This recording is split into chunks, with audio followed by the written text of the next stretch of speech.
కళ్ళొచ్చిందట అండి. మొదట ఒక కళ్ళొచ్చిందట, చెప్పాడట. చూద్దాం రండి. 5వ వచనం. యోసేపు ఒక కల కని తన సహోదరులతో అది తెలియచెప్పగా వారు అతని మీద పగబట్టిరి.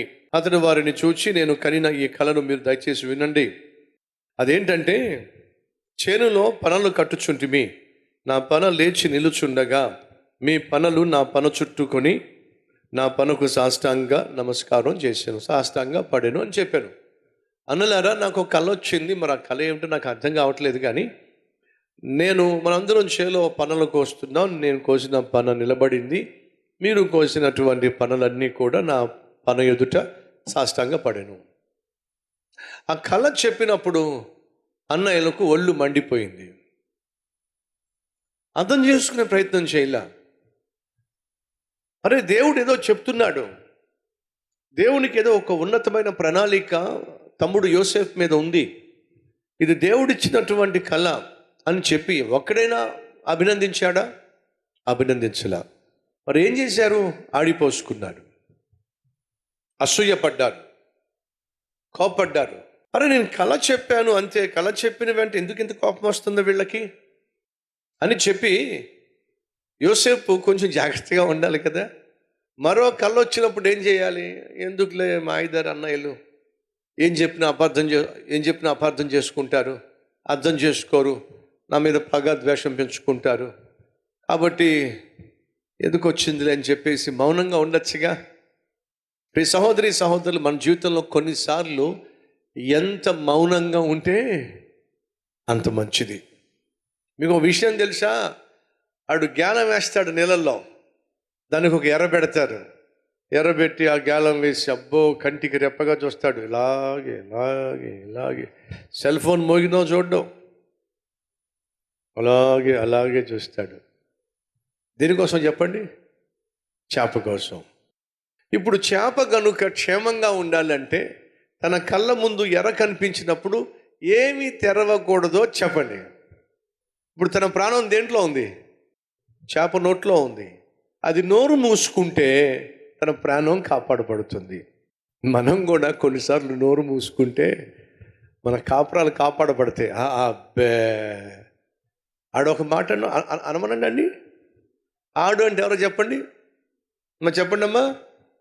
వద్దులేండి, అనవసరం ఎందుకు. కుక్కిన పేనంతే ఇంటికి వచ్చాడంటే ఏమిటి?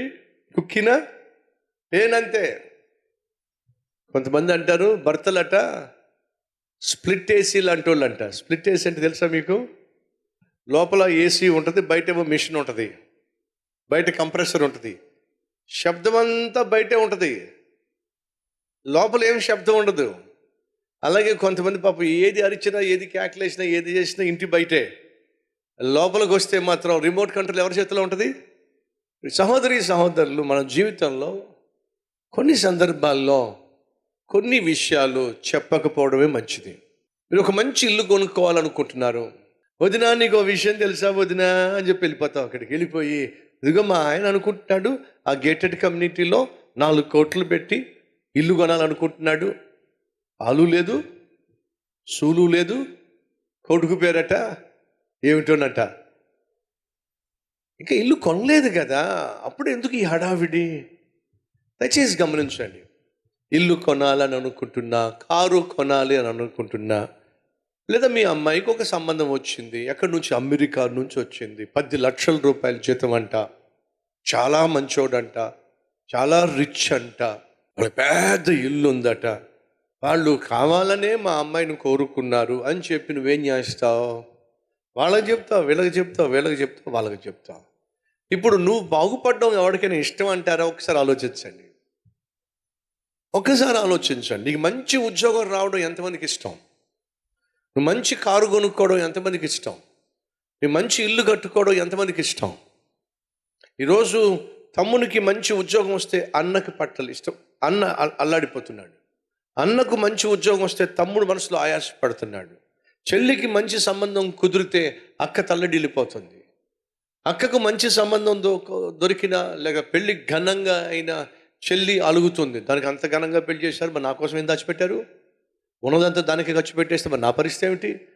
పెళ్ళి శుభమా అంటూ జరుగుతుంటే ఆ ఖర్చుల గురించి ఆలోచిస్తుంది చెల్లి. ఎందుకని? రేపొద్దున నా సంగతి ఏమిటి? సో ఈరోజు అక్కకి చెల్లికి పట్టలేదు, అన్నకి తమ్ముడికి పట్టలేదు, పడనటువంటి సమాజం మనం కలిగి ఉంటున్నాం. ఇప్పుడు అడుగుతున్నాను, మరి మన సంగతి ఏమిటి? ఎంతమంది ధైర్యంగా చెప్పగలరు, నాకు మా అన్నయ్యకి ఎటువంటి మనస్పర్ధలు లేవు, నాకు నా చెల్లికి ఎటువంటి మనస్పర్ధలు లేవు, మేము సఖ్యత కలిగి ఉంటున్నాం, సంతోషంగా ఉంటున్నాం, ఉన్న దాంట్లో సంతృప్తిగా ఉంటున్నాం. నా చెల్లికి ఉద్యోగం వస్తే నాకు సంతోషమే కదా, మా అన్నయ్యకి ఉద్యోగం వస్తే నాకు సంతోషమే కదా అని చెప్పగలిగిన మనస్తత్వం మనలో ఎంతమంది? మీరు అనొచ్చు, అదేంటి బ్రదర్, సహోదరులకి మధ్య ఎందుకు మనస్పర్ధలు వస్తాయి? ఎందుకు మనస్పర్ధలు ఏమిటండి? ఆదాము అవ్వ ఇద్దరి కలయిక వల్ల ఒకడు పుట్టాడు, వాడి పేరుని చెప్పండి, కయీను. రెండో వాడు పుట్టాడు, వాడి పేరేమిటి? హేబేలు. హేబేలు మీద కయీను కోపం పెంచుకున్నాడు, అసూయ పెంచుకున్నాడు, పగ పెంచుకున్నాడు. ఒక రోజు ఏం చేశాడో తెలుసా? కయీను అనేటటువంటి భూమి మీద పుట్టిన మొట్టమొదటి కొడుకు తన తమ్ముడిని చంపి పడేశాడు. దేని వల్ల చంపేశాడు తెలుసా? అసూయ వల్ల. కాబట్టి చెప్తున్నా, మీ జీవితంలో ఏదైనా సాధించాలనుకుంటే సాధించేంత వరకు ఎవరికి చెప్పకండి. క్షేమం. మొదటిసారి చెప్పాడు యోసేపు, కానీ ఎందుకో అన్నయ్యలు అర్థం చేసుకోలేదు అని తెలిసినా సరే తొందరపడి ఏం చేశాడంటే మళ్ళీ చెప్పాడు మరొక కళ గురించి. ఆ అన్నయ్యలకు ఇంకా పెరిగింది. ఏమిటి? కోపం, ద్వేషం, పగ, అసూయ. కాబట్టి చెప్తున్నా, మనల్ని చూసి, మన అభివృద్ధిని చూసి ఆనందించేవాళ్ళు, ఆశీర్వదించేవాళ్ళు సహోదరి సహోదరులు బహు తక్కువ మంది. అలాంటి సమాజంలో మనం జీవిస్తున్నప్పుడు మౌనంగానే, మెల్లగానే ఒక్కొక్క అడుగు వేసుకుంటూ వెళ్ళాల్సినటువంటి ఉన్నత స్థితికి వెళ్ళిపోవడం మంచిదే తప్ప చాటించటం వల్ల ఉపయోగము లేనే లేదు.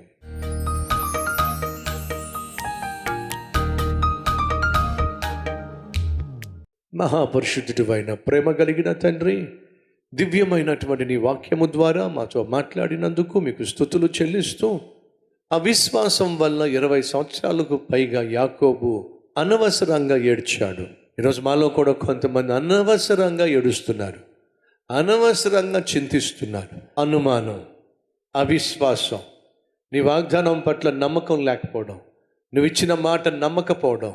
అయ్యా, ఎవరెవరైతే నీ సన్నిధికి వచ్చి భర్త బాగుండాలనో, భర్త రక్షించబడాలనో, భార్య రక్షించబడాలనో, బిడ్డలు రక్షించబడాలనో, కుటుంబం కట్టబడాలనో, ఉద్యోగం కోసమో, వివాహం కోసమో, గర్భఫలం కోసమో ఎవరెవరైతే ఏ ప్రార్థనలు చేశారో ఆ ప్రార్థనలకు ఫలితంగా నువ్వు ఏ వాగ్దానం అయితే ఇచ్చావో ఆ వాగ్దానాన్ని ఖచ్చితంగా నువ్వు ఒకరోజు నెరవేరుస్తావో అనే నమ్మకం, అనే విశ్వాసం ప్రతి ఒక్కరూ కనపరిచి త్వరలోనే మీరు చేయబోతున్న అద్భుతాన్ని స్వతంత్రించుకునే కృపనివ్వమని యేసయ్య పేరట వేడుకుంటున్నాం తండ్రి. ఆమెన్.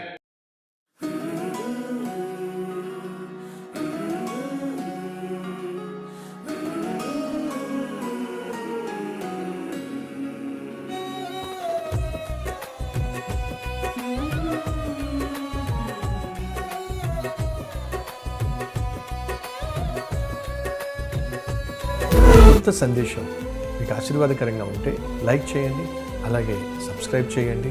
అంతేకాకుండా కామెంట్ పెట్టండి, 10 మందికి షేర్ చేయమని మనం చేస్తూ రేపు మళ్ళీ కలుసుకుందాం.